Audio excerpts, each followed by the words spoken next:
Now the farms that were on here when the island was really populated? There's 5 crofts. 5 crofts. And what were their names? There's no names for them. There's just each man, by each man's name. Well, this upper house here is Upper Biggins and Lower Biggins. And then the farthest off house is New House. And then you'd went by the people's names, you see. Gunn's house, Cromarty's house, and so on. Oh, almost as they do it in Canada. And how many surnames were there here when the place was really populated? Well, there was Gunn, earliest, I think, and Nurqua, and then Alan and Rosie. And Hakra. Hakra was one of the early names. And now the names of the wells. Just having time to think first, you see. Now, what wells were there here? Well, I'll give you a rough idea. There's Scorrag Well was one. Scorrag Well. And then there's a well up in a swamp called the Red Well. It was rusty. And then Upthrow Well and the Dunthrow Well. Upthrow and Dunthrow? Yes. And then there was a place called the Greengate Well. And Cromarty's Well. And the Haven Well. That's about the main wells, you see. Thank you. We're standing quite near to Lower Bigging, and we're looking northwest. Now, Mr. Rosie has told me that the bay in here is called the Brook. Getting its name from? The weir collected there. The Brook, a weir. Well, I believe there are some fairly dangerous rocks down here at the lower end of the bay. What you mean by that is the bows, the western bow, the middle bow, and the north bow. Reefs. They're just in a line, northeast and so west. 400 yards from the shore, maybe? Would be that. 400 yards from the shore. It's deep water outside, maybe 30 fathom. And they're at low water, the one rock shows, with a big game. Am I right in thinking that the island of Swona is a little bit like a South Sea island where reefs, say, round the coast? Well, on certain parts, so they are that, right enough. Yes. On the south side and the west side are outlying reefs, but on the east side you can approach the land except in a very few places. Could you tell me the names of the rocks down here at the brook? Well, there's one right in the brook known as Grayslate, and then outside of that there's a landing place, half-tide landing place known as Croggy Pool. And then at low tide there's the Rental, and a gyo runs up for that is known as Summery Gyo. And then the Raid is the main landing place at all stages of the tide. That's a cleared space for the boats to come in. Long ago that was in great use, but not nowadays. We're opposite now Douglas Clog. It's a rock lying down here. And outside of that, there's a place known as Flesh Soon. Flesh Soon. And then there's a gyo, Haas Gyo. And then there's reefs lying so west of that. It's known as Pickle and Skerries. And the inner reefs, or the land it shows, is Ganges. And then above the shore, it's the Dyke End. So it's pretty well named. Yes, nearly everything has a name. Now we're just about 200-300 yards down from the house here. Yes. And the word clog. I'll ask Mr. Annell about this. Do you have the word clog as anything else in the rock? Oh well, I've always noticed that my wife refers to it as a milking clog, the milking stool, and. I remember old ladies that had a cow, and when they milked her, they always sat on a piece of bone with the back of a whale, which they called their milking clog. There's a ruins of a house on a ridge just about 300 yards south of Lower Bigging, and Mr. Rosie says it used to be called the Canal, the ruins of a house there. Still only about 300 or 400 yards south of their house, there's a pool here known as Croggy Pool. The Earl of Setland owned this island of Swona until 1924. And he sold it then, and Mr. Gunn, David Gunn, Mr. David Gunn of Buenos Aires, a native of bought it. a native of Swana who immigrated to Buenos Aires and had a ranch at one time. Do you have that? No, say it again. Oh, And yes, Gunn purchased the island from the Earl of Shetland about 1924. He was born in the island of Swana, emigrated as a young man to Buenos Aires, where he ultimately acquired a ranch of 40,000 acres. And during his lifetime, he reached the $1 million stage. Latterly, he was the agent for Highland Park whiskey and other things. He used to visit Orkney. out there. Out in Buenos Aires. On the Beauvillard, he had his office. He used to visit Scotland more or less yearly when he could. And is he dead now? He died about 85 maybe years of age out in Buenos Aires. His family are still there in business. Some years ago. Oh, when would he die? He died in the 1930s. Never mind that, don't he? The Allens, yes. Oh, yeah. Let me see now. Same time that David Gunn immigrated to Buenos Aires, the members of the Allen family immigrated to the regions of the Great Lakes in America.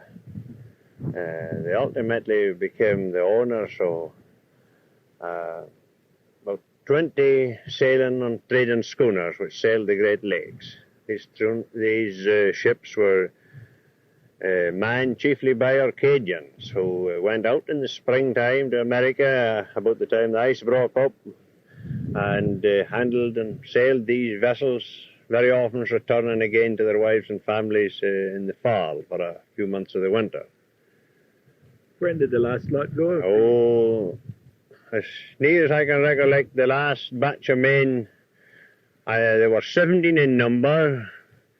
They were under the sort of guidance of William Gray of Winnick.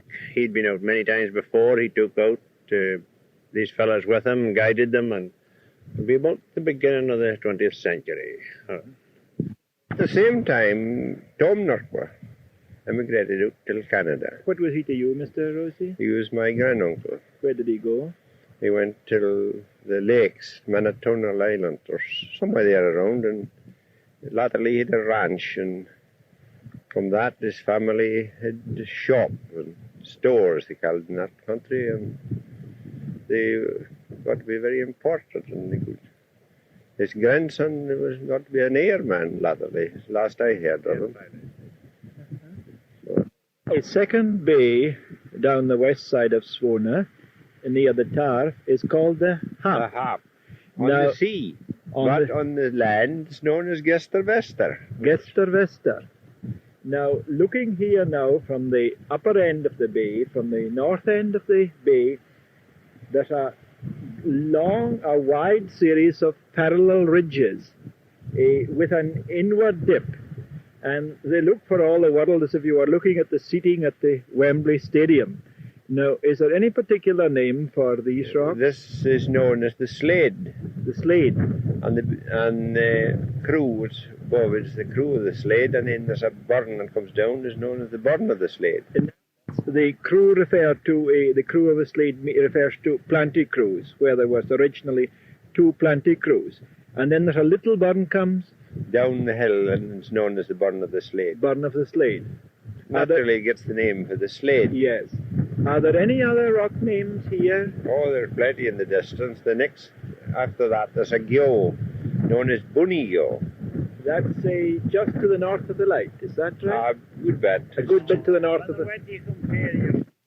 Near the south end of the Slade, there are 2 almost circular little mounds, hardly mounds at all, with a few earth-fast stones just showing maybe about a foot at the most. And Mr. Rosie and Mr. Annell feel that most probably these were where sailors were buried in the days of the sailing ships, when the bodies came ashore and they were buried as near the shore as possible. There's no other tradition in the island about them. She was so relative that when the bodies was buried at lying naked, of course, she took her pinafore off and covered them before they were buried near the edge of the shore. He knew the women. She told them that herself. This is at Sandwich, Aye. between 1830 and 1850. Sometime in that period. Over at Sandwich and South Donaldson. Yes. Now here at the very south end of the Slade, we have a little Joe that Mr. Rosie says is called a Booney Joe. The only possible landing place on this side When it's smooth, when it's smooth. yes. Tringios. That's south of Booney Joe. There's three Joes known as Tring Joes. Tringios. Just at the very farthest south, at the last Tring Joe, there's a dike that runs across the island, Known as the Tarf Dike. Tarf Dike. And all to the south of this Is known as the Tar. is known as a Tarf. Really west of the dike, the Tarf, the lower end of the island. Now, we're at the Tarf, standing at the Hap, just where we have the little loch and the Planty Cruise. Now, I wonder, Mr. Rosie, if you could put me wise about the names here. The little loch, The little loch is known as the Loch of the Tar. the loch of the Tarf. And the crews are mainly planty crews. That's A between few- the loch and the sea. A few of them are for sheep shelters, but generally there's planty crews. How many will they be probably together nearly standing yet? Oh, there's 4 or 5 in fair trim yet. But then at the other side there's 1 or 2 and the rest is shelters for sheep. Here in a row is known as the Cruise of the Quaideg. That's to the East of the east of the loch. east of the The loch. cruise of the Quai Dyke, 3 in a row. Loch of the Tarf was a great use to the old men. Old grandfathers sometimes went off sailing boards. They had them alt rigs for sailing ships with full rig sails. You know, the square rig down to the latest type of racing yacht. They did. Uh-huh. And were these made in the winter time? Oh yes, they were very expert at making Was there sails. Great competition in the making of Oh them? yes, great. And was the actual sailing as a competition or no? Oh yes, they had races. When did they have the races? Oh, but the new year, and they had a dram or two, and they planned great things then, always. When the island was inhabited, was that the chief New Year sport, the model yacht? Oh no, that was just a sort of sideline for them and couldn't do other things. Of course, like most places, they would have had a dram. Oh yes. Yes, but did they do anything like football? Did they play football or anything like that on New Year's Day? They had, they wrought with sticks, like what they do in the Highlands. Like this, you know. As far as I know, but I haven't seen it done. No, sticks and a chunk of got a perch or something tough that would stand up to them. like a sort of game of hockey. Yes, something like that. But I never minded, but I've But you had that. I did. And did they have any goals at all? Oh yes. Uh-huh. All that was fairly tough. That was what they had. Yes. And how long back could that be when that... Oh, it could be 200 years back. It's just a tradition in the island. It's a handed-down story, you know. Yes. You ever heard of anything like that, Mr. Hannon? The word bandy, you mean? Uh-huh.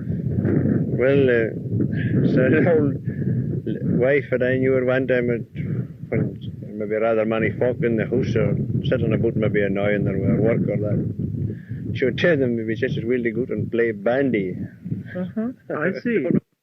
Mr. Rosie says that in the old days on Swona, although there might be little disagreements about work and one thing and another, throughout the year, everybody made it up at New Year's Day and all feuds were forgotten. That's right, isn't it, Dave? And how long was that a tradition just until the island got depopulated? Or? Oh, yes. Yes, I minded fine in my younger days. They went from house to house. And it was all made welcome. Uh-huh.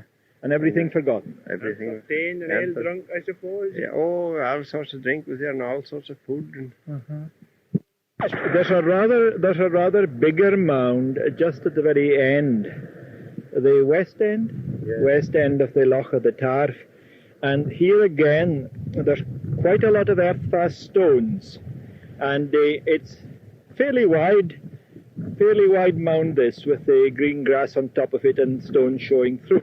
Now, just shall we say about 100 yards to the west end of the Loch of the Tarf, directly between the Loch of the Tarf and the light, there's another mound, probably about 2 or 3 feet above the surrounding soil, with quite a lot of stones sticking out.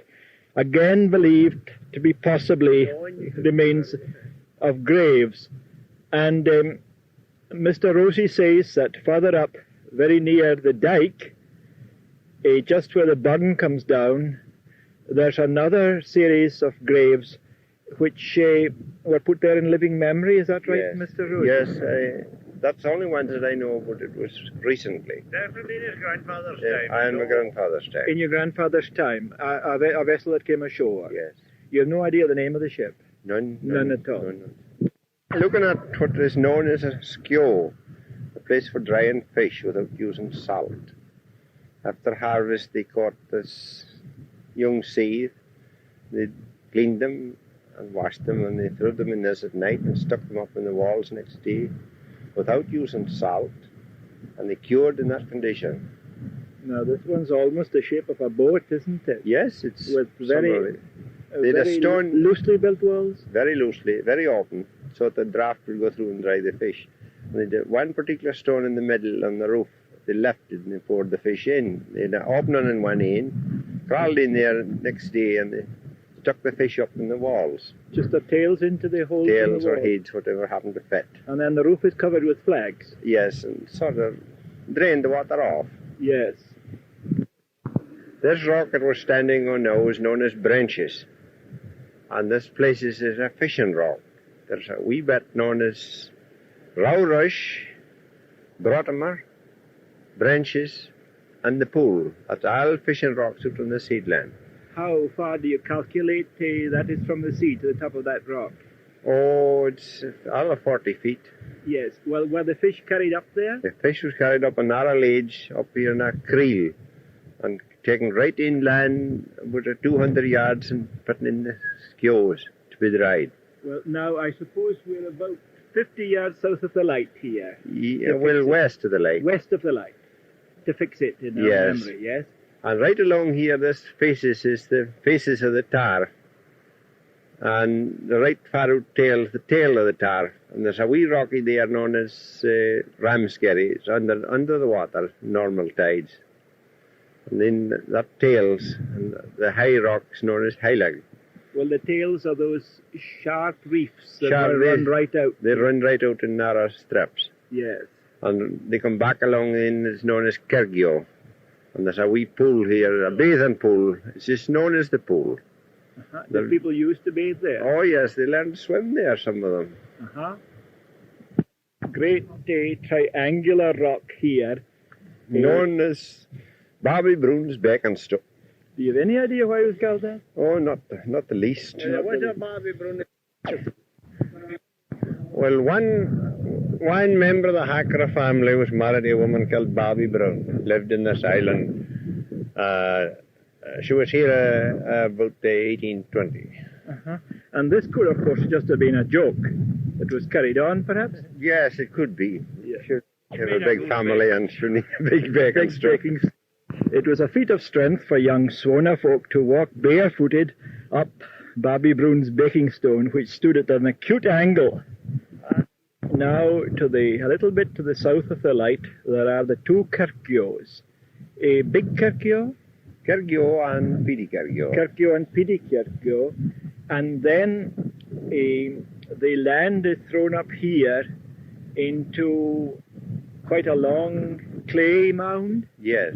and there are a lot of earth-fast stones here, fairly wide, big stones. Big stone. Not coming up very far, maybe a couple of feet at the most. Yes, I would say that. Yes, but obviously stones that have been fixed by man. The sea has thrown up a tremendous lot of stones here and made great inroads, but these Lucas, have they formed some kind of pattern?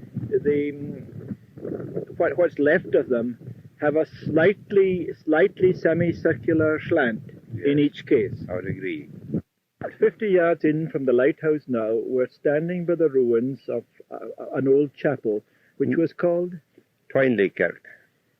And we're at the outside of the wall. Various other walls have been built round it. Yes, the yards around it are crews, and there's a sort of a house being built on the one side. But the remaining wall is roughly 5 feet high and 18 feet long. Now, which wall would this be? This is the south wall. South wall. And are there any signs at all of an apse? I mean, a round apse or anything for the chapel? Not as far as I know. It's just Well, the door would seem to be on the west end or the west end of it. Uh-huh. But it's all ruins at that end. And are the shapes of the foundation clear all round? Oh, you can trace it right round. The whole way round? It's an oblong sort of building. And how long would you say the whole kirk had been? Oh, about 18 feet on the outside for length, and it'd be 14 feet wide, say? Yes. On the outside? Yes. Not very big. Are there any legends about it in Ireland or not? Or just the name remembered? Just the name remembered, as far as I know. Side of the island now, past Kirkgyo, east of Kirkgyo, we have a place known as Scoilimar. The beach of Scoilimar and the Gyo of Scoilimar, and then the tails of Scoilimar. And outside that, there's a reef known as West Winniskerry, with a channel between the land, and then the middle Winniskerry and East Winniskerry coming on to the Clet. That's all meantime. In Scoilimar and the Clet, on a kind of headland, and a place known as Heilag. That's the name of the rock. Just a sort of terraced rock. Terrace rock. Uh-huh. Inside the middle Winniskerry, and the Gyo on the right-hand side is known as Stenmora. Stenmora. And the Gyo on the other side is Pidi Heilag. That's often repeated, the name of a place. Uh-huh. Pidi Heilag. Pidi Heilag. Heilag. Aye. Here at the Gyo of the Hall, there are also quite a number of earth-fast stones. In fact, for a distance of over 50 yards, down here, there's just a whole series of earth-fast stones set at random, and here close to the Gyo are stones that at least 2.5 feet high, one or two of them. Oh, I don't know, it might be. Yes, the Gyo of the Hall. Uh-huh. It might be. And there's an enclosure round the upper end.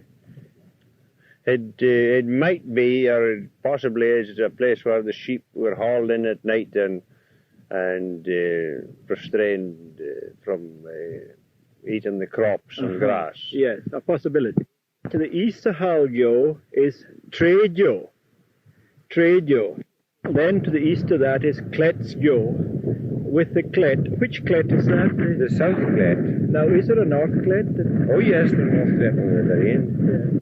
Pidi Clet, both are Clets. A land just across from the south Clet is called the Clet Feet. There's an appearance of rundridge cultivation here.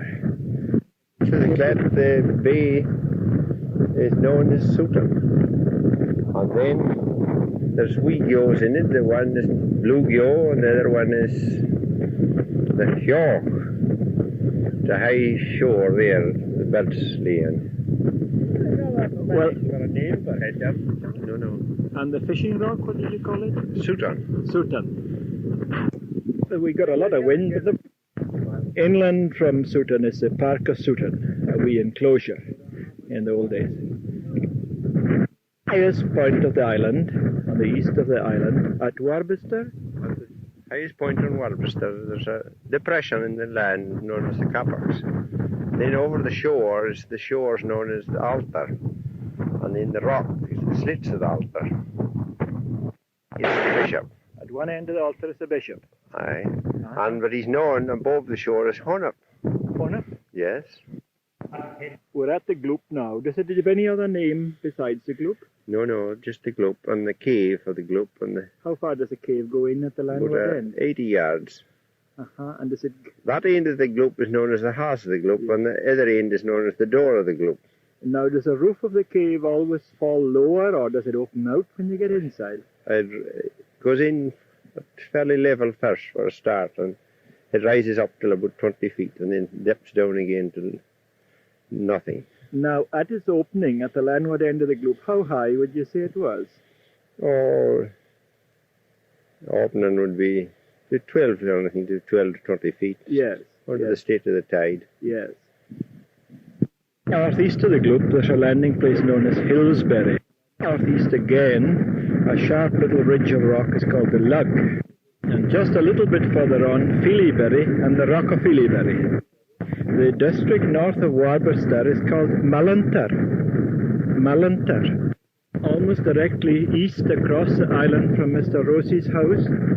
The shore, there's a piece here known as the Fleece. Any particular reason? Not that I know.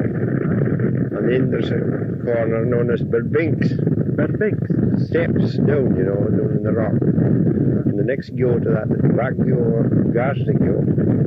Then Garsniggo, the cave of Garsniggo. And then further along is Kerlunggo, and then Huasgyo. And then there's a ridge of rocks known as the Rebs, or the Ferry's Bridge. And then corner the haven. And north of the Rebs there's a corner known as Sandy Gunn's Corner. He always went down there to fish. From one of those rocks, yes. Fishing rocks. And right along, carrying on north, the next one is Dougie Rock. And then before you come to the haven, is Stain. Stain. And a wee bit of mound on the brae is known as Stain also. Now, there's a dike right across the island at the North Haven to the brook. Aye, from the haven to the brook. For the haven to the brook, and the land north of that is called the North Head. Are there any particular divisions of land there, or is it just all called by that name? It's all known as the North Head. Their gyoes are rounded. Various names. They start at the haven of the Dead Man's Gyo. Yes. The next one is Piri Heatop and Heatop. And a side gyo known as the Grey Yow. And then north of that is Huskyo. Then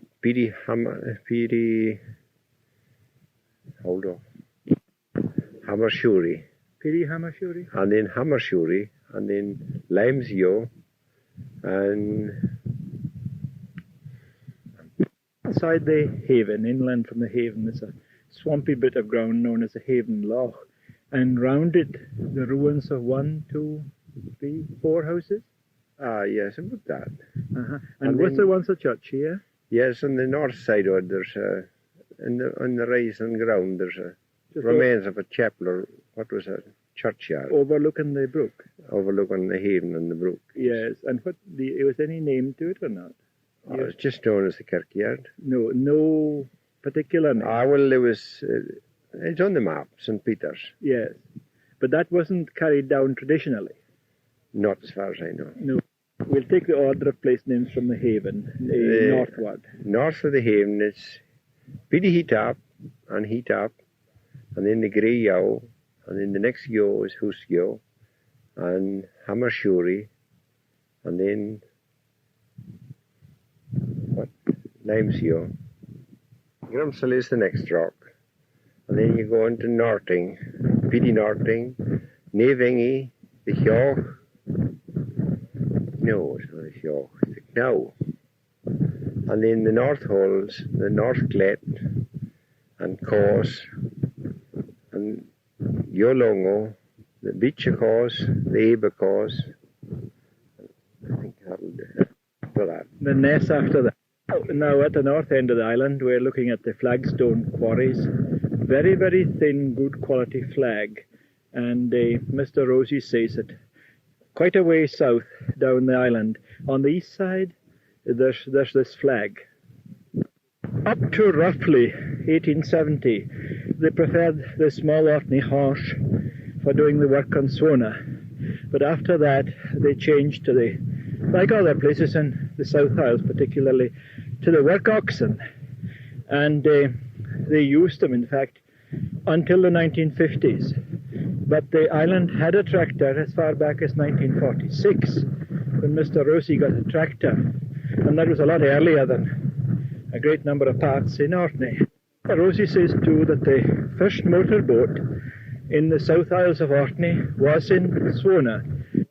She was called the Gigantic, and she was owned by Mr. Rossi's father and his uncle and another man. This could have been as early as about 1907, when a grant of money was made by Carnegie Foundation and the Courts people for a boat so that the island could fetch a doctor in emergency and all that kind of thing. The engine was built by Mr. Leslie in Kirkwall, who made the moulds for the castings and sent them off and had them cast in the south. Now here at the absolute north of the island is the oblong cleft of rock called the North Cleft. And you said there's a Peary North Cleft beside it. Peary North Cleft and the Kill. And the Kill. The Flood Pass, the Lucky Pass, and the Flood Pass, the Lucky Pass, and the Naves, of course. Now, north of the brook, there's another series of crews. The headland north of the brook is known as the Ness. Now, right opposite the brook, and behind where the old chapel was supposed to be, and where there are the ruins of several farmsteads, is a really big mound. The land is very low to either side of it, and you can see that it has been heaped up tremendously. It's obviously a man-made mound.